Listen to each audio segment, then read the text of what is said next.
రాష్ట్రంలో hepatitis BC కేసులు ఆందోళన కలిగిస్తున్నాయి. ఈ వైరస్ సోకిన వాళ్ళు దీర్ఘకాలిక వ్యాధిగ్రస్తులుగా మారుతున్నారు. దక్షిణాది రాష్ట్రాల్లో ఆంధ్రప్రదేశ్లోని జబ్బుల తీవ్రత ఎక్కువగా ఉంది. ముఖ్యంగా డాక్టర్ బిఆర్ అంబేద్కర్ కోనసీమ జిల్లాలో హెపటైటిస్ బీసీ కేసులు ఎక్కువగా వెలుగు చూస్తున్నాయి.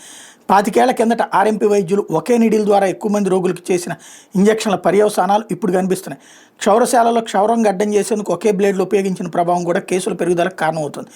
ఎన్నాళ్ళు శరీరంలో నిర్ధారణంగా ఉన్న వైరస్ లక్షణాలు క్రమంగా బయటపడుతున్నాయి. అప్పట్లో సుమారు 25 ఏళ్ల వయసులో ఉన్నవారు ప్రస్తుతం 50 ఏళ్లకు చేరినందున రోగనిరోధక శక్తి తగ్గిపోయి ఉంటుందని అంచనా. కామెర్లు, కడుపు నొప్పి, ఇతర జబ్బులతో ఆసుపత్రులకు వస్తున్న వాళ్ళకి వైద్య పరీక్షలు చేస్తున్న క్రమంలో హెపటైటిస్గా తేలుతోంది. కాట్రేన్ కోన మండలం పల్లం సమీప గ్రామాల్లో ఇటీవల కొన్ని కేసులు బయటపడ్డా కోనసీమ జిల్లా కలెక్టర్ మహేష్ కుమార్ వైద్య శిబిరాలు నిర్వహిస్తున్నారు. ప్రాథమికంగా స్క్రీనింగ్ పాజిటివ్ వచ్చి తుది పరీక్షలోని వ్యాధి నిర్ధారణ అయిన వాళ్ళకి చికిత్స అందిస్తున్నటువంటి పరిస్థితి. ఓవరాల్గా హెపటైటిస్ బి స్క్రీనింగ్ 5,26,949 మందికి చేస్తే ఇందులో పాజిటివ్ కేసులు 10,356, 1.97, చికిత్స పొందుతున్న వాళ్ళు 1,977 మంది. హెపటైటిస్ సి స్క్రీనింగ్ 4,86,878 మందికి చేస్తే పాజిటివ్ కేసులు 3,461, అంటే 0.71, చికిత్స పొందుతున్న వాళ్ళు 1,724 మంది ఉన్నారు.